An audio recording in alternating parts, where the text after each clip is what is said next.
नमस्कार मित्रांनो, मराठी हृदयस्पर्शी कथा चॅनलमध्ये तुमचं खूप खूप स्वागत आहे. शर्मा एक डॉक्टर होते. त्यांच्या पश्चात त्यांची पत्नी आशा, मुलगा सुयश, मुलगी वैशाली आणि त्यांची सून अवंतिका असा परिवार होता. मुलाच्या लग्नाला 2 वर्षे झाली होती. मुलगा सुयशही डॉक्टर होता. त्यामुळे वडील आणि मुलगा दोघेही आपापले दवाखाना चालवत होते. त्यामुळे घरी त्यांच्या मागे काय चालले आहे ते कळत नव्हते त्यांना. शर्मा यांची पत्नी आशा ही जुन्या विचारसरणीची आधुनिक स्त्री होती. सून कधीच मुलगी होऊ शकत नाही यावर तिचा विश्वास होता. सुनेने सासरी सर्वांची सेवा करावी आणि कोणालाही तक्रार करण्याची संधी देऊ नये. डॉक्टर शर्मा घरात असेपर्यंत आशा आणि वैशाली अवंतिकासोबत चांगले वागायचे आणि शर्मा व सुयश निघून गेल्यावर आई आणि मुलगी परत त्यांच्या खऱ्या रंगात यायच्या. बिचाऱ्या अवंतिकावर एवढं काम लादायच्या की ते वडील आणि मुलगा दोघेही घरी येईपर्यंत संपायचे नाही. आणि मग पुन्हा तेच गोड बोलणं जे दोघीही सकाळी करायच्या. यामुळे शर्मा यांना असे वाटेल की माझ्या घरात सर्व काही ठीक आहे आणि सर्वजण एकत्र राहतात. पण सुयशला अवंतिका नेहमी उदास आणि थकल्यासारखी वाटत होती. जेव्हा त्याने विचारले तेव्हा ती काहीच बोलली नाही. पण सत्य हे होते की तिला आराम करायलाही वेळ मिळाला नाही. जर घरी काहीच काम नसेल तर तिला निरुपयोगी काम करायला सांगायच्या. हळूहळू दिवस निघून गेले आणि शर्मा आपली मुलगी वैशालीसाठी मुलगा शोधू लागले. कुटुंब मोठे असल्याने वैशालीने अनेक स्थळं नाकारली. शेवटी आशाला एक स्थळ आवडले, ज्यांचा एक मुलगा अमन आणि मुलगी राधा, जिचे आधीच लग्न झाले होते आणि अमनचे आई वडील हे त्यांच्यासोबत राहत होते. अमन सरकारी पदावर होता आणि त्याची सारखी बदली होत होती. आपली मुलगी एकटी राज्य करेल आणि जास्त कामही करावे लागणार नाही असा विचार करून आशा आणि वैशालीने लग्नाला होकार दिला. एक दिवस अमनने घरचे वैशालीला भेटायला आले. आशा त्यांच्यासमोर आपल्या मुलीची स्तुती करत होती. माझी मुलगी एम्ब्रॉयडरी शिकली आहे. हे घर पण तिनेच सजवलंय. स्नॅक्स आणि गुलाबजामुनही तिनेच बनवले आहेत. हे सर्व ऐकून अमनच्या आईला वाटले की मुलगी खरंच खूप हुशार आहे. पण सत्य हे होतं की हे सगळं अवंतिकाने केलं होतं. मग अमनच्या घरच्यांनी त्याला सहमती दर्शवली आणि वैशालीला अंगठी घालून त्यांनी एंगेजमेंट सोहळा पार पडला. भटजींना विचारून त्यांना लग्नाची तारीख सांगतील असे म्हणून ते निघून गेले. लवकरच लग्नाची तारीखही समोर आली, जी 2 महिन्यांनी होती. वैशाली लग्नानंतर आपलं काय होईल याची थोडी काळजी करू लागली, कारण तिला चहा बनवण्याशिवाय काहीच येत नव्हते. ती अवंतिकाला म्हणाली, वहिनी, मला स्वयंपाकाचे काम शिकवा. तेवढ्यात आशा तिथे आली आणि म्हणाली, बेटा, तू कशाला काळजी करतेस? तुला हे सर्व काम शिकण्याची गरज नाही. तू तर तिथे राणी बनून राज्य करशील. त्यावर वैशाली म्हणाली की माझ्या सासूने मला काम करायला सांगितले तर मी काय करेन? तेव्हा आशा म्हणाली की तुला खीर आणि हलवा कसा बनवायचा ते माहीत आहे. मग तू या गोष्टी पहिल्या स्वयंपाकघरात बनव. मग तू अमनबरोबर दुसऱ्या शहरात राहशील. तेव्हा तू फक्त स्वतःचं कर आणि तुझ्या नवऱ्याला नियंत्रणात ठेव. त्यानंतर जेव्हा जेव्हा अवंतिका त्या दोघींना पाहायची तेव्हा आशा वैशालीला अमनवर नियंत्रण कसे ठेवायचे आणि त्याला तिच्या इच्छेशी कसे सहमत करायचे यासारख्या गोष्टी शिकवत होती. अवंतिकाला हे सगळं पाहून खूप वाईट वाटत होतं, कारण आशा वैशालीचं घर बसण्याआधीच ते उद्ध्वस्त करत होती. पण आपण काय करणार म्हणून ती गप्पच राहिली. लवकरच वैशालीच्या लग्नाचा दिवस आला आणि ती नववधूच्या रूपात तिच्या सासरी घरी पोहोचली. तिचे जोरदार स्वागत झाले आणि सर्वांनी तिचा आदर केला. हे पाहून वैशालीला आपली आई आपल्याबरोबर आहे असे वाटू लागले. सर्व विधी झाल्यावर जेव्हा वैशालीला तिची नणंद तिला सोडायला तिच्या खोलीत गेली तेव्हा खोली सजलेली होती. ती खोलीची सजावट पाहत असतानाच अचानक अमन खोलीत आला आणि त्याला पाहून वैशालीला लाजली. अमन तिच्या जवळ आला आणि म्हणाला, वैशाली, मी माझ्या कुटुंबावर खूप प्रेम करतो आणि त्यांचा आदर करतो. त्यामुळे तू माझ्या कुटुंबातील सदस्यांना मनापासून स्वीकारावे आणि त्यांच्या हृदयात स्थान निर्माण करावे अशी माझी इच्छा आहे. वैशाली म्हणाली, मी प्रयत्न करेन, तुला तक्रार करण्याची संधी मिळणार नाही. हे ऐकून अमनला खूप आनंद झाला आणि त्याने वैशालीला आपल्या मिठीत घट्ट पकडले आणि मग दोन्ही शरीर एक आत्मा झाली. सकाळी वैशालीने डोळे उघडले तेव्हा पहाटेचे 5 वाजले होते. आईचे बोलणे आठवून ती पटकन उठली, अंघोळ करून तयार झाली आणि खाली सासूकडे गेली आणि तिच्या पायाला स्पर्श केला. अमनच्या आईने तिला आशीर्वाद दिला आणि म्हणाली की वैशाली, आज तुझा स्वयंपाकघरात पहिलाच दिवस आहे, म्हणून तुला सर्वांसाठी काहीतरी गोड आणि मग जेवण बनवावे लागेल. वैशाली चकित झाली, पण स्वतःवर नियंत्रण ठेवत म्हणाली, मम्मी, मला जेवण काय बनवायचं आहे ते सांगा, मग मी तयारी करेन. मम्मी म्हणाली की पुलाव, गुलाबजाम, कुर्मापुरी, कोशिंबीर आणि खीर बनव. वैशाली म्हणाली, ठीक आहे मम्मी. काही वेळाने वैशालीची नणंद आली आणि म्हणाली, वहिनी, मम्मीने मला तुला जी मदत करायला सांगितली आहे आणि तुला सर्व गोष्टी कुठे आहेत तेही सांगायला सांगितलं. वैशाली म्हणाली, मला फक्त कुठे काय ठेवलंय ते सांगा, बाकीच्या गोष्टी मी करेन. सर्व काही सांगून नणंद निघून गेली. आता वैशालीला काहीच सुचत नव्हते, म्हणून तिने लगेच अवंतिकाला फोन केला आणि आईला द्यायला सांगितला. वैशाली म्हणाली, आई, मला खीर किंवा गुलाबजाम बनवायला सांगितले आहेत आणि त्याचबरोबर सर्व जेवणही, पण मला तर काहीच येत नाही. आता मी काय करू? मला फक्त खीर आणि कोशिंबीर कशी बनवायची हे माहीत आहे. आता मी काय करू? मग आशाने सांगितले की बाकीच्या गोष्टी तू कुठल्या तरी हॉटेलमधून ऑर्डर कर. वैशाली म्हणाली, वा आई, काय आयडिया दिली आहेस. मी पटकन ऑर्डर करते आणि डिलिव्हरी करणाऱ्याला मागच्या दाराने यायला सांगेन. असं म्हणत वैशाली पटकन ऑर्डर देऊ लागली आणि तिथून रिप्लाय आला की तुमची ऑर्डर अर्ध्या तासात पोहोचेल. आता वैशालीने गॅस चालू केला आणि खीर बनवायला सुरुवात केली आणि गुलाबजामसाठी पीठ मळायलाही सुरुवात केली. कुकरच्या 5 शिट्ट्या झाल्यावर तिने गॅस बंद केला आणि सॅलड कापायला सुरुवात केली. इथे खीरही तयार झाली आणि वैशालीने त्यात बदाम, काजू, वेलची, सुके खोबरे घालून गॅस बंद केला. तेवढ्यात तिचा फोन वाजला आणि डिलिव्हरी करणारी व्यक्ती म्हणाली, मॅडम, तुमची ऑर्डर कुठे द्यायची? मी घराच्या मागे उभा आहे. म्हणून वैशालीने किचनची खिडकी उघडली आणि डिलिव्हरी पर्सनला पाहून ती फोनवर म्हणाली, तुमच्या समोर एक खिडकी आहे, त्यातून ऑर्डर द्या. डिलिव्हरी करणाऱ्याने वैशालीची ऑर्डर दिली, तिच्याकडून पैसे घेतले आणि निघून गेला.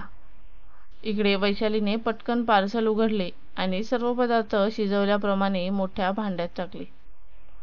वैशालीने सर्व पाकिटे पॉलिथिन मध्ये ठेवली आणि स्वयंपाकघरात लपवून ठेवली आणि गुलाबजाम तळायची तयारी सुरू केली. वैशाली गुलाबजाम बनवत होती तेव्हा मम्मी आणि राधा स्वयंपाकघरात आल्या आणि त्यांनी पाहिले की सर्व जेवण तयार आहे. थोड्याच वेळात सगळे जेवायला बसले आणि जेवताना सगळे वैशालीचे कौतुक करत होते. सर्वांनी वैशालीला आशीर्वादही दिला. वैशाली तिच्या हुशारीवर खूप खुश होती. तिच्या खोलीत गेल्यावर तिने आपल्या आईला फोन करून दिवसभरातील घडामोडींची माहिती दिली. वैशालीच्या लग्नाला महिना झाला होता आणि सगळे पाहुणेही निघून गेले होते. वैशाली सकाळी उठून सगळ्यांसाठी चहा नाश्ता करायची आणि मग ती असं काही काम करायला घेत बसायची की तिच्या सासूला दुपारचे जेवण आणि रात्रीचे जेवण तयार करावे लागायचे. कधी कधी पोटदुखीच्या किंवा तापाच्या बहाण्याने ती तिच्या खोलीत पडून राहायची आणि सासू पूर्वीसारखीच घरची सर्व कामं करत राहायची. पण तिने वैशालीवर कधी जबरदस्ती कुठलेच काम लादले नाही. तिने वैशालीला आपली मुलगी मानली होती आणि तिच्या सुखाचीही काळजी घेतली.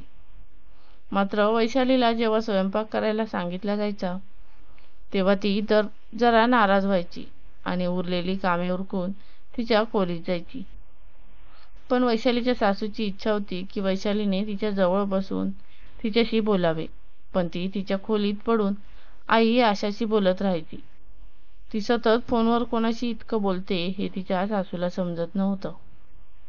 एके दिवशी ती वैशालीच्या खोलीसमोरून जात असताना वैशाली तिच्या आईला म्हणत होती, आई, मी तुझ्या म्हणण्याप्रमाणे केले. मी अमनला स्वतःची बदली दुसऱ्या शहरात करून घ्यायला सांगितली होती, पण अमन म्हणाले की आपण गेलो तर आई बाबा एकटे राहतील. तुझ्या सांगण्यावरून मी पण त्याच्या आईशी खूप उद्धट झाले. पण ती खूप छान आहे. माझ्या कोणत्याही चुकीबद्दल किंवा गोष्टीबद्दल तिला वाईट वाटत नाही. आणि ती माझ्याबद्दल अमन किंवा बाबांकडे कोणतीही तक्रार करत नाही, जसं तू माझ्या वहिनीबद्दल करते. तरीही मी जोपर्यंत अमन आणि बाबा घरी राहतात तोपर्यंत काम करते. आणि त्यानंतर मी सर्व काही जसे आहे तसे सोडून सरळ माझ्या खोलीत येते. आई, मी त्यांच्याजवळ बसतही नाही आणि त्यांच्याशी बोलतही नाही. मी माझा सगळा वेळ घरात एकटेच घालवते.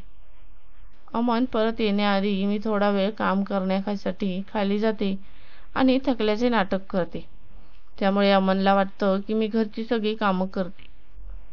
हे ऐकून वैशालीच्या सासूला सर्व काही समजले आणि तिला समजले की वैशाली हे सर्व तिच्या आईच्या सांगण्यावरून करत होती.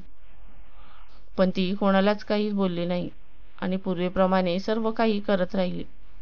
पण अशामुळे अमनचे आणि वैशालीचे घर उद्ध्वस्त होऊ शकते याचे तिला मनातून खूप दुःख होते. वैशाली एक चांगली मुलगी आहे. तिला योग्य दिशा दाखवण्याची गरज आहे असे तिला वाटले, पण कसे याचे उत्तर तिच्याकडे नव्हते. हळूहळू वैशालीच्या लग्नाला 1 वर्ष उलटून गेलं आणि वैशालीला ॲनिव्हर्सरी पार्टी करायची होती आणि तिच्या आईबाबांनाही बोलवायचं होतं. अमन त्याच्या आईवडिलांशी बोलला तेव्हा ते म्हणाले, यात विचारायचं काय? आम्ही तुम्हा दोघांसाठी सरप्राईज पार्टी करणार होतो आणि आधीच सर्व व्यवस्था केली होती. हे बघ, आमंत्रण पत्रिका, फूड लिस्ट आणि डेकोरेशन पण दाखवलं. जर तिला काही बदल करायचे असतील तर आम्ही ते फायनल करू आणि पाठवू. आई आणि बाबा स्वतः ही पार्टी आयोजित करतील अशी वैशालीला अजिबात अपेक्षा नव्हती.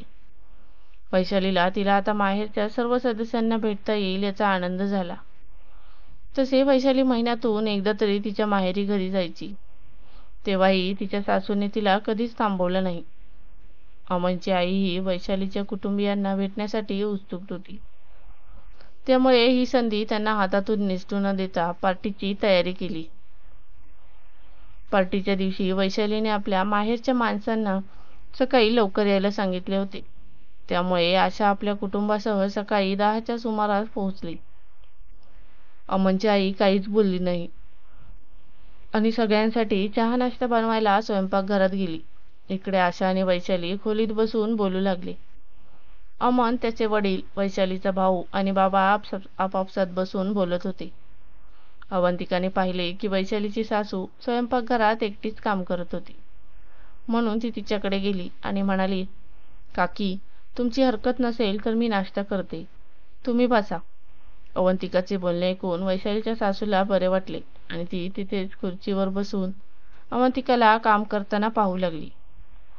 ती किती कुशलतेने सर्व काम करत होती आणि स्वयंपाकघरातील सर्व सामानाची व्यवस्थाही करत होती. वैशालीच्या सासूच्या अनुभवी नजरेने दिसलं की अवंतिका थोडी उदास वाटत होती. तिने अवंतिकाला विचारले, अवंतिका बेटा, मला एक गोष्ट सांग, तुझी सासू घरची काही कामं करते का? तेव्हा अवंतिका घाबरली आणि म्हणाली, नाही, असं काहीच नाही. आई आणि मी एकत्र घरची कामे करतो. पण असे का विचारत आहात तुम्ही? तेव्हा वैशालीची सासू म्हणाली, कारण वैशाली सकाळपासून संध्याकाळपर्यंत तिच्या आईशी बोलत असते. तिला ना माझ्याशी बोलायला वेळ आहे ना घरची कामे करायला. मला काम करण्याची सवय आहे, त्यामुळे मी सर्व वेळ काम करते. पण मला वाटतं की लग्नाआधी वैशाली घरची कोणतीही कामं करत नसावी. म्हणूनच जेव्हा कधी स्वयंपाक करायची वेळ येते तेव्हा ती काहीतरी बहाणा करते आणि आता मी तिला स्वयंपाक करायला सांगणेही बंद केले आहे. या घरातही ती फक्त आईच्या सांगण्याप्रमाणे काम करते. ती म्हणेल तितके काम करून तिच्या खोलीत जाते. अवंतिकाला या सगळ्या गोष्टींची जाणीव होती, पण तिला आपल्या घराबद्दल काही वाईट बोलायचं नव्हतं. म्हणून ती फक्त रडलेल्या डोळ्यांनी वैशालीच्या सासूकडे बघू लागली. वैशालीच्या सासूला अवंतिकाची अवस्था पाहिल्यावर तिला सर्व समजले आणि ती म्हणाली, माफ कर बेटा, मी पण एकटी पडली आहे. कोणाशी माझ्या मनातल्या गोष्टी बोलणार, म्हणून माझ्या मनाची अवस्था तुझ्यासमोर ठेवली. पण तुझी ही परिस्थिती माझ्यासारखीच आहे. मग आपण मिळून या समस्येवर उपाय का शोधू नये? अवंतिकाने प्रश्नार्थक नजरेने वैशालीच्या सासूकडे पाहिले. मग ती म्हणाली की या समस्येवर एकच उपाय आहे, जशास तसे. म्हणजे आता तू घरची कामे ही तुझा नवरा आणि सासऱ्यांसमोर कर, आणि ते घरातून बाहेर पडताच तू तुझ्या खोलीत जाऊन माझ्याशी बोल, आणि हो, तू मला आई म्हण. म्हणजे आशाताईंना वाटेल की तू तुझ्या आईशी बोलत आहेस, आणि मी तुला राधा म्हणेन, म्हणजे वैशालीला वाटेल की मी माझ्या मुलीशी बोलते. मग बघू पुढे काय होतं. असं म्हणत त्यांनी अवंतिकाचा फोन नंबर घेतला. अवंतिका अमनच्या आईला सांगते की मी माझ्या सासूचा आणि नंदेचा खूप आदर करते. दोघांनीही माझ्याशी गैरवर्तन केले आहे, पण मी वैशाली दीदीचे घर तुटताना पाहू शकत नाही. ही वेगळी गोष्ट आहे की त्यांनी मला कधी योग्य वागणूक दिली नाही.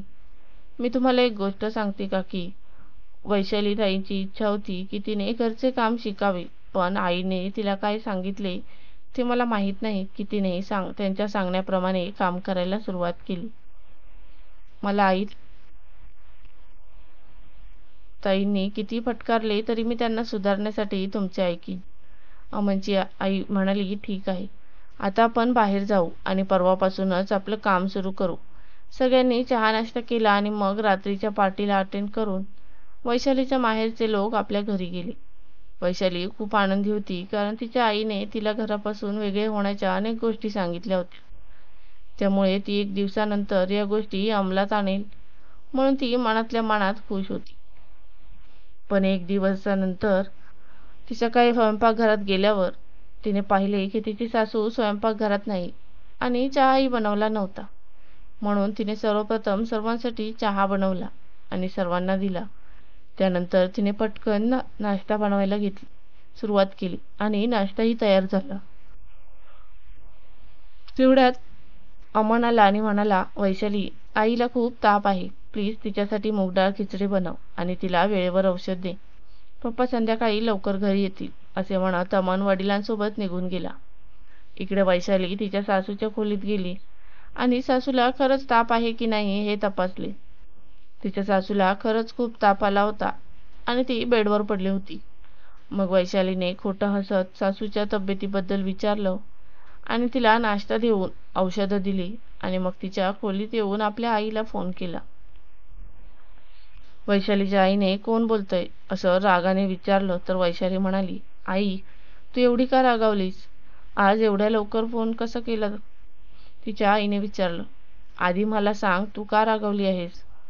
तर आशा म्हणाली, आज अवंतिकाच्या पोटात दुखत आहे, तिला बेडरूमवरून उठताही येत नाही, म्हणून मला घरची सर्व कामे करावी लागतात आणि मला ती कशी करावी हे समजत नाही. आता सवय नाही ग मला. ही अवंतिका एकटीच सगळं कसं सांभाळत होती ते मला कळतच नाही. बराच वेळ आई आणि मुलगी दोघं बोलत राहिल्या. मग वैशाली म्हणाली, आई, मी फोन ठेवते आहे, मला किचनमध्ये काम आहे आणि इतर काम पण आहे. असं म्हणत तिने फोन ठेवला आणि किचन बरोबर घर साफ करायला सुरुवात केली. इकडे खूप वर्षांनी आशाला घरची कामं करताना खूप गोंधळ आणि थकवा जाणवत होता, पण तिला जे करायचं होतं ते करायचं होतं.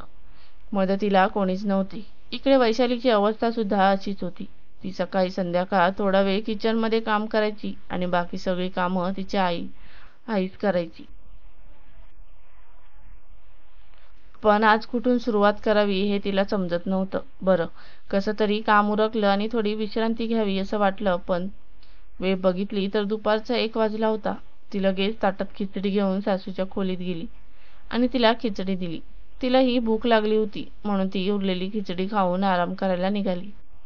ती विश्रांती करायला गेली, पण ती झोपताच अमनने फोन करून आईची तब्येत विचारली आणि सांगितले की पप्पा 4-5 वाजेपर्यंत घरी पोहोचतील. हे ऐकून वैशालीने घड्याळाकडे बघितले तर 2 वाजले होते. तिने थोडा वेळ आराम केला आणि मग आडवे पडूनच तिने विचार केला की काय करायचे ते आधीच ठरवले तर सोपे होईल. दुसरीकडे आशा ही काम करताना खूप दमली, त्यामुळे तिने ही अवंतिकाला खायला खिचडी दिली आणि स्वतःही खाल्ली आणि मग विश्रांती घेऊ लागली. वैशाली आणि आशा आपापल्या घरी काम करत असताना अवंतिका आणि वैशालीची सासू एकमेकांशी फोनवर आरामात बोलत होत्या. अवंतिका म्हणाली की मला अजिबात बरे वाटत नाहीये. आई एकट्याच काम करतायत, पण दोघांना योग्य मार्गावर आणण्यासाठी हे सर्व काही दिवस करावे लागेल. पण एक दिवस मला सुयश आणि आई डॉक्टरकडे घेऊन जातील, तेव्हा मी काय करू? मग वैशालीची सासू म्हणाली, सुयश आणि आशाताई तुला डॉक्टरकडे घेऊन जातील, तेव्हा तुम्ही नगरच्या लेडी डॉक्टरकडे जा. मिसेस गुप्ता यांचे नाव घे आणि बाकीची काळजी मी घेईन. अवंतिकाने विचारले की मिसेस गुप्ता तुम्हाला ओळखतात का? तर वैशालीची सासू म्हणाली की ती माझी खूप चांगली मैत्रीण आहे. मी तिला आपल्याबद्दल सांगितले आहे. ती तुला मदत करेल आणि अवनच्या पप्पांना आमचा प्लॅन माहीत आहे. मी त्यांच्यापासून काही लपवत नाही. मी त्यांना सांगूनच हा प्लॅन बनवला होता. मग अवंतिका म्हणाली, ठीक आहे. वैशालीची सासू म्हणाली, मी आठवडाभर तापाचे नाटक करेन, मग बघू किती बदल होतो वैशालीत. मग अवंतिकाही म्हणाली की ठीक आहे, तुम्ही आणि काका म्हणाल तसं मी करेन. तू सर्व काही तुझ्या नवऱ्याला का सांगत नाही? तर अवंतिका म्हणाली, काकी, मला आई आणि मुलामध्ये वाद निर्माण करायचे नाहीत, आणि जर मी त्यांना वहिनीबद्दल आणि आईंबद्दल सत्य सांगितलं तर त्यांना खूप वाईट वाटेल. तू सुयशला माझ्याकडे पाठव, मी त्याला समजावते. अवंतिका म्हणाली, ठीक आहे, आता मी फोन ठेवते. असे म्हणत अवंतिकाने फोन ठेवला. जवळजवळ आठवडा झाला. वैशालीच्या सासूचा ताप काही बरा होत नव्हता. सासूची तब्येत 1-2 दिवसात बरी होईल असे वैशालीला वाटले होते. आता आठवडाभर सतत नियोजन करून घरातील कामे केल्याने वैशालीला काम करणे सोपे वाटू लागले आणि कामात व्यस्त असल्याने तिला वेळही चांगला जात होता. शिवाय दोघींचं फोनवरचं बोलणंही कमी झालं होतं. जरी आशाचा फोन आला तरी दोघीही एकमेकांची विचारपूस करायच्या आणि मग फोन कट करायच्या. इकडे आशाने पाहिले की अवंतिकाचे पोट दुखणं कमी नाही, म्हणून तिने सुयशला तिला डॉक्टरला दाखवायला सांगितले. तेव्हा सुयश म्हणाला की मी अवंतिकाला डॉक्टर गुप्ता यांना दाखवू का? ती खूप चांगली स्त्रीरोग विशेषज्ञ आहे. आशा म्हणाली, कोणाला तरी दाखव, पण लवकर दाखव. जेव्हा सुयश अवंतिकासोबत मिसेस गुप्ता यांच्याकडे गेला तेव्हा तिने अवंतिकाला तपासले आणि सांगितले की ती आई होणार आहे, पण तिची प्रकृती चिंताजनक आहे आणि मुलाच्या वाढीसाठी तिला संपूर्ण वेळ विश्रांती घ्यावी लागेल. जेव्हा आशाला कळले की अवंतिका आई होणार आहे तेव्हा तिला खूप आनंद झाला, आणि जेव्हा तिला कळले की डॉक्टरांनी तिला तिच्या अशक्तपणामुळे आणि मुलाच्या वाढीमुळे आराम करण्यास सांगितले आहे तेव्हा ती अस्वस्थ झाली. सगळी कामे मी एकटीच करायची का? अवंतिकाला तिची अडचण समजली आणि ती म्हणाली, आई, तुम्ही काळजी करू नका, मी हळूहळू तुम्हाला कामात मदत करेन. तेव्हा आशा म्हणाली, तू सोड, मी सर्व काही सांभाळून घेईन. मग अवंतिकाने सुयशला दिवसभरातील मोलकरणीची व्यवस्था करायला सांगितली आणि आशाला सांगितले की आई, तुम्हाला पाहिजे असेल तर स्वयंपाक करायला ही बाई मिळेल. मला तुम्हाला काम करताना बघायला आवडत नाही. मी आराम करते आणि तुम्ही काय करताय? तुम्ही काम करताय. अवंतिकाला आपली इतकी काळजी आहे हे पाहून आशाला बरे वाटले. पण मग ती म्हणाली, आता माझं वय काय आहे आणि आता मी माझे हातपाय वापरले नाहीत तर मला अनेक रोग लागतील. तेव्हा काळजी करू नको. जेवण बनवायचे आहे ते मी करेन, आणि आता तुम्ही वरील कामांसाठी मोलकरीण ठेवली आहे त्यामुळे मला खूप मदत झाली आहे. नंतर आशा तिच्या खोलीत आली आणि पलंगावर बसून विचार करू लागली की बघ, लग्न झाल्यावर आमच्या कुटुंबाला स्वतःचा म्हणून स्वीकारणारी अवंतिकाच आहे आणि तिच्यावर मी किती अत्याचार केलेत, पण तिने कधीच उलट उत्तर दिले नाही किंवा सुयशकडे माझी कधी तक्रार केली नाही. तिला हवे असते तर सुयशला सांगून वेगळी होऊ शकली असती, पण तिने तसे केले नाही. दुसरीकडे माझी मुलगी वैशाली आहे, जिने सुयशच्या लग्नापूर्वी मला घरच्या कोणत्याही कामात मदत केली नाही, आणि एकदा मी आजारी पडले होते तेव्हा तिने रडत रडत जेवण बनवले. मी वैशालीला कधीही काटेकोरपणे काम करायला सांगितले नाही किंवा तिला शिकायला सांगितले नाही. ही माझी चूक होती. जेव्हा तिने स्वतः अवंतिकाला तिला स्वयंपाक कसा करायचा हे शिकवायला सांगितले तेव्हा मीच तिला नकार दिला. थोडं थोडं तात्पुरतं जेवण कसं बनवायचं तिला माहीत आहे, बाकी तिला काही येत नाही. तिच्या सासूबाईंनी तिच्यासोबत 1 वर्ष कसे घालवले असेल माहीत नाही, आशाला आता तिची चूक लक्षात आली होती की मी वैशालीला तिच्या सासरच्या घरात ॲडजस्ट करण्याऐवजी स्वतःला वेगळं करण्याचा सल्ला देत राहिले आणि सगळ्यांना विशेषतः तिच्या सासूला दुःखी केले. आज अवंतिकाच्या वागण्याने माझे डोळे उघडले. आता मी माझ्या मुलीला चुकीचे सल्ले देऊन तिचे घर कधीच तोडू देणार नाही. थोडा वेळ विश्रांती घेतल्यानंतर आशा अवंतिकाच्या खोलीत गेली आणि तिला खूप प्रेमाने विचारले, बेटा, तुला जेव्हा काही खावेसे वाटेल तेव्हा सांगायला अजिबात संकोच करू नकोस. आणि हो, मी आजच तुझ्यासाठी फराळ आणि लाडू बनवून देईन. सुयशची प्रसूती होणार होती तेव्हा माझ्या सासूबाईंनी माझं सर्व काही केलं होतं. सासूबाईंचं वागणं म्हणून अवंतिका आश्चर्यचकित झाली. तेव्हा आशा म्हणाली, बेटा, मला माफ कर. मी माझ्या नातेवाईकांच्या आणि शेजाऱ्यांच्या सांगण्यावरून तुझ्याशी चुकीचं वागले आणि वैशालीही माझ्या वागणुकीचे पालन करत राहिली. उद्या ती दुसऱ्याच्या घरी गेली तर तिलाही माझ्यासारखी सासू मिळेल असे वाटले नव्हते आणि तिचे घर तिच्या चुकीमुळे कोसळू शकते. वैशालीच्या सासरच्या घरातल्या छोट्या मोठ्या गोष्टींमध्ये मी ढवळाढवळ करत राहिले. याचा आता मला खूप पश्चाताप होतोय. खरे तर वैशालीने मला तिच्या सासरच्या समस्या सांगितल्या तेव्हा मी तिला घरात ॲडजस्ट करायला सांगायला हवे होते, पण मी तसे केले नाही. आशाला प्रायश्चित करताना पाहून अवंतिका समजली की आईंना त्यांची चूक समजली आहे आणि आता ती बदलली आहे, म्हणून त्यांना आपला प्लॅन सांगावा. पण मग तिला वाटलं की आधी काकींचा सल्ला घ्यावा. मग अवंतिका म्हणाली, आई, मला पकोडे आणि चहा घ्यायची खूप इच्छा झाली आहे. मग आशा किलबिलाट करत म्हणाली, हे बघ, मी तुला सांगायला आले आणि बोलण्यात मग्न झाले. ठीक आहे, मी आता बनवते असे म्हणत आशा स्वयंपाकघरात गेली. इकडे अवंतिकाने ताबडतोब वैशालीच्या सासूला फोन केला आणि मागच्या 2 दिवसांची गोष्ट सांगितली. तेव्हा वैशालीची सासू म्हणाली की अवंतिका, तू आई होणार नाही आहेस. हे मी तेव्हाच माझ्या डॉक्टर मैत्रिणीला सांगितले होते आणि तिला खोटे रिपोर्ट बनवायला सांगितले होते. मग अवंतिका म्हणाली, पण काकी, मी तुमच्या घरी पार्टीला येण्याच्या 2 दिवस आधी माझी प्रेग्नन्सी टेस्ट केली होती. तेव्हा टेस्ट पॉझिटिव्ह आली होती आणि मला ही खुशखबर सुयशला सांगायची होती. पण आम्ही सगळे तुमच्या घरी पार्टीसाठी गेलो होतो आणि मग तिथे आमचा आपला प्लॅन ठरल्यावर मी हे सुयशला सांगायला विसरले. हे ऐकून वैशालीच्या सासूबाई म्हणाले, तू पुन्हा एकदा टेस्ट कर. तर अवंतिका म्हणाली की मी डॉक्टरांकडून परत आले तेव्हा टेस्ट केली आणि तीही पॉझिटिव्ह आली. यावर वैशालीची सासू लगेच खुश झाली आणि म्हणाली की ही खूप चांगली बातमी आहे. आता माझ्या सासूला खरंच पश्चाताप होतोय तर वैशालीताई बदलणे गरजेचे आहे.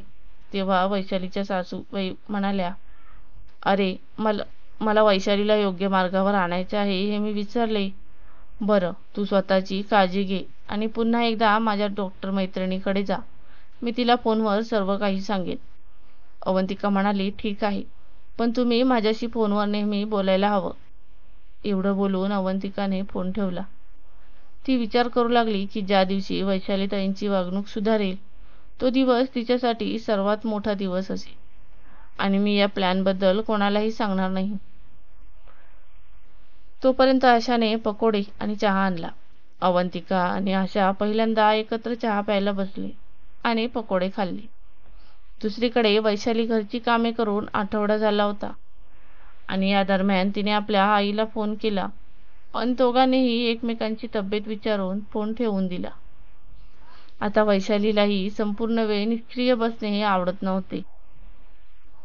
ती आता प्लॅनिंग करून काम करायला शिकली होती आणि त्यामुळे ती घरची कामं सगळी अगदी सहजतेने पूर्ण करू शकत होती आणि आता तिच्याकडे विश्रांतीसाठी खूप वेळ शिल्लक होता. पण आता तिला जास्त आराम आवडत नव्हता, म्हणून ती सासूजवळ जाऊन बसायची आणि तिला तिची तब्येत विचारायची किंवा तिच्यासोबत बसून टीव्ही बघायची. ते पाहून तिच्या सासूलाही वैशाली हळूहळू योग्य मार्गावर येत असल्याचे जाणवू लागले. एक दिवस वैशाली म्हणाली, आई, मला माफ करा. सासूने का म्हणून विचारले तर ती म्हणाली की मी तुम्हाला खूप त्रास दिला आणि या घरातील सर्वांचे मन दुखावले आणि तुम्हाला कधीच माझे मानलं नाही.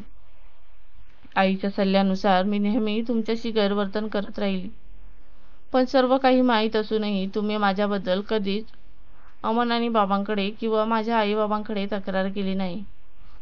किंवा जेव्हा पार्टीत आले तेव्हा मला त्यांची काळजी घ्यायला हवी होती, पण आईने मला सांगितलं म्हणून मी तसे केले नाही.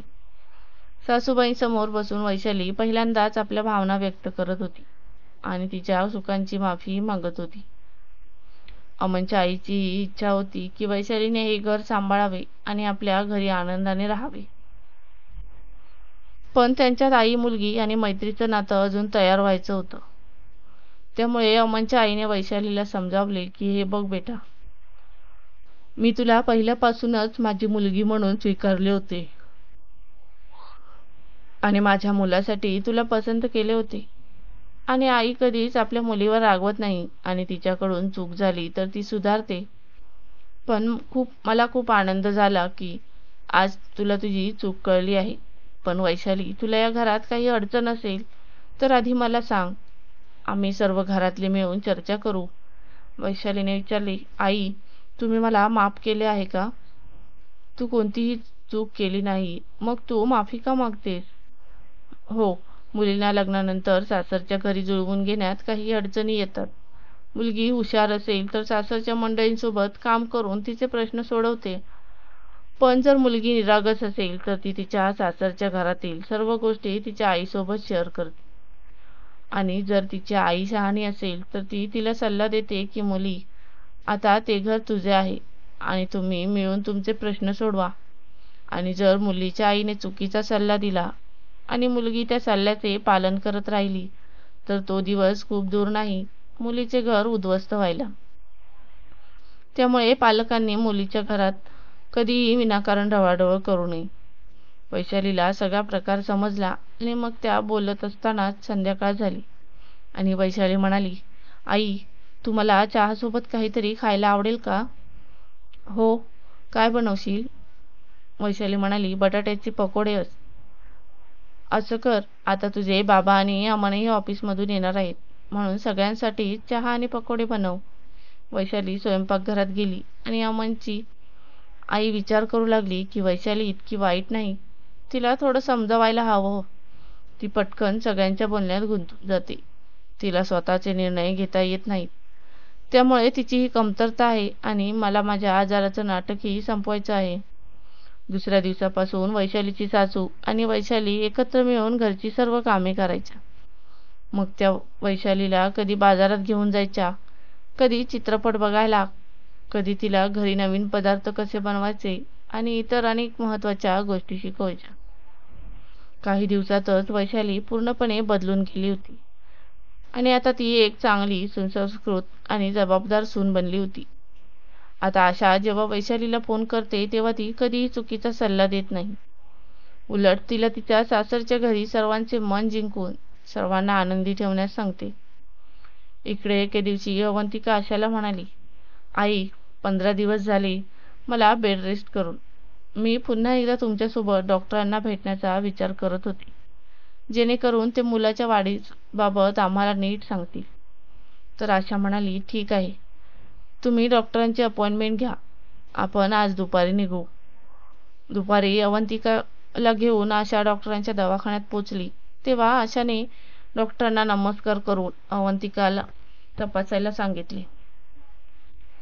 यावेळी डॉक्टरांकडे जाण्यापूर्वी अवंतिकाने वैशालीला सासूला फोन केला होता आणि तिने तिच्या मैत्रिणीला सांगितले की यावेळी चेकअप नीट करायचा आहे. डॉक्टरांनी अवंतिकाला तपासले तेव्हा ती खरंच गरोदर होती. आशाचे अभिनंदन करताना डॉक्टर म्हणाले की तुम्ही आजी होणार आहात, पण अवंतिका आणि तिचे मूल अशक्त असल्याने तुम्हाला खूप काळजी घ्यावी लागेल. त्यामुळे तुम्ही अवंतिकाच्या खाण्यापिण्याची खूप काळजी घ्या आणि हो, विश्रांती घ्या, पण काही घरची कामेही करावी लागतील, जेणेकरून प्रसूतीत अडचण येणार नाही. आणि तुम्हाला दर महिन्याला नियमित तपासणी करून घेणे आवश्यक आहे. इतका सल्ला देऊन डॉक्टर गप्प बसले. मग आशाने डॉक्टरांचे आभार मानले आणि अवंतिकाला घेऊन घरी आली. तिने घरी येताना फळेही घेतली. ती फळे कापून अवंतिकाला खायला दिली. आता अवंतिका ही आशाला घरच्या कामात मदत करू लागली.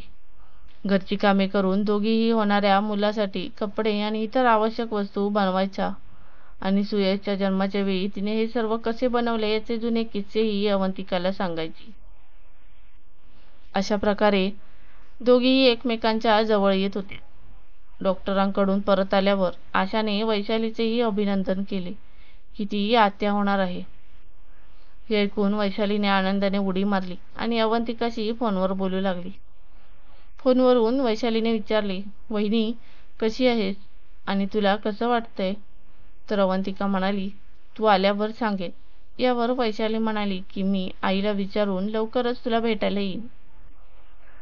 हे वैशालीने तिच्या सासूला सांगितल्यावर सासूला खूप आनंद झाला आणि वैशालीचा उत्साह पाहून त्या म्हणाल्या, बेटा तुझ्या घरी एवढा मोठा आनंद येणार आहे म्हणून तू आज संध्याकाळीच अमनसोबत तुझ्या आई वडिलांकडे जा. मग वैशाली म्हणाली, नाही आई, मी तुमच्यासोबत जाईन. वैशाली एवढा आग्रह करू लागल्यावर ती निघायला तयार झाली. मग दुसऱ्या दिवशी दोघीही अवंतिकाला भेटायला गेल्या. घरी जाण्यापूर्वी वैशालीने आशाला फोन केला होता आणि आशाने सर्व तयारी केली होती.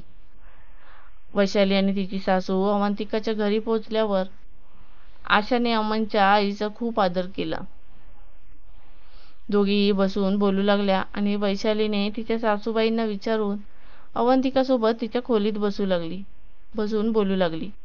इकडे आशा आणि अमनची आई बोलत होत्या तेव्हा अचानक आशाच्या डोळ्यात अश्रू आले आणि अमनच्या आईची माफी मागू लागली की माझ्यामुळे तुम्हाला तुमच्या घरच्यांना खूप त्रास सहन करावा लागला. अमनची आई म्हणाली, ताई तुम्हाला समजले आहे हेच आमच्यासाठी पुरेसे आहे. आपण दोघांनीही आयुष्य पाहिलं आणि खूप काही सोचलं. त्यामुळे आपल्या मुलांना योग्य मार्गावर घेऊन जाणं आणि चुकीचा मार्ग न दाखवणं हे आपलं कर्तव्य आहे. तेवढ्यात वैशाली आणि अवंतिका आल्या. अवंतिका म्हणाली, काकी तुम्ही अमन आणि बाबांना फोन करा आणि त्यांना सांगा की आज सर्वजण एकत्र जेवण करूया. आशा म्हणाली, हो कल्पना छान आहे. मग वैशालीने तिच्या सासूकडे पाहिले आणि तिने होकार दिला. मग वैशालीने अमनला फोन केला आणि म्हणाली की तुम्ही आणि बाबा इथे माझ्या आईच्या घरी या. आम्ही दोघी इथेच आहोत. अमन म्हणाला, ठीक आहे. मग वैशाली म्हणाली, आई मी जेवण बनवते. हे ऐकून आशा आश्चर्यचकित झाली आणि म्हणाली, ठीक आहे. मग वैशाली स्वयंपाकघरात गेली आणि तिने मटर पनीर, पुलाव, दम आलू, कचोरी, दहीवडे आणि खीर तयार केली. तसेच संध्याकाळच्या चहासोबत फ्रेंच फ्राईज केले. सर्वजण घरी आल्यावर वैशालीने चहा नाश्ता तयार केला आणि सगळे चहा पिऊ लागले. थोड्या वेळाने सर्व जेवायला बसले. सर्वांनी जेवल्यावर ते म्हणाले, वा जेवण खूप चविष्ट आहे. अवंतिका खूप छान जेवण बनवलं आहे. तेव्हा अवंतिका म्हणाली, सॉरी आज जेवण वैशाली ताईने बनवलं आहे, मी नाही. हे ऐकून सुयश आणि त्याच्या वडिलांना खूप आश्चर्य वाटले. मग अमनचे बाबा म्हणाले, दादा आश्चर्यचकित होऊ नका, वैशाली खरंच खूप छान जेवण बनवते. या आनंदी वातावरणात सर्वांनी जेवण केले आणि वैशाली आपल्या कुटुंबासह आपल्या घरी परतली. काही काळानंतर अवंतिकाने एका सुंदर मुलीला जन्म दिला. सगळ्यांना खूप आनंद झाला, पण आणखी एक आनंदाची बातमी होती की वैशाली आई होणार होती. सगळ्यांना खूपच आनंद झाला, विशेषतः आशा आणि अवंतिका, कारण वैशालीचे घर तुटले नव्हते तर सावरले होते आणि तिने तिच्या सासरच्या घरातही सर्वांची मने जिंकली होती. हे सर्व शक्य झाले ते अवंतिका आणि अमनच्या आईमुळेच की आशा आणि वैशालीला त्यांच्या चुकांची जाणीव झाली. आता दोन्ही कुटुंबात गैरसमजाची भिंत उरली नव्हती आणि दोन्ही घरं आनंदाने भरली होती. आशा करते की सर्वांना कथा आवडली असावी. कथा आवडली असल्यास कमेंट करून नक्कीच सांगा. त्याचबरोबर चॅनलला सबस्क्राईब करून बेल आयकॉनचे बटन ऑलवर सेट करा, जेणेकरून नवीन व्हिडिओचे नोटिफिकेशन सर्वात पहिले तुम्हाला मिळेल. धन्यवाद.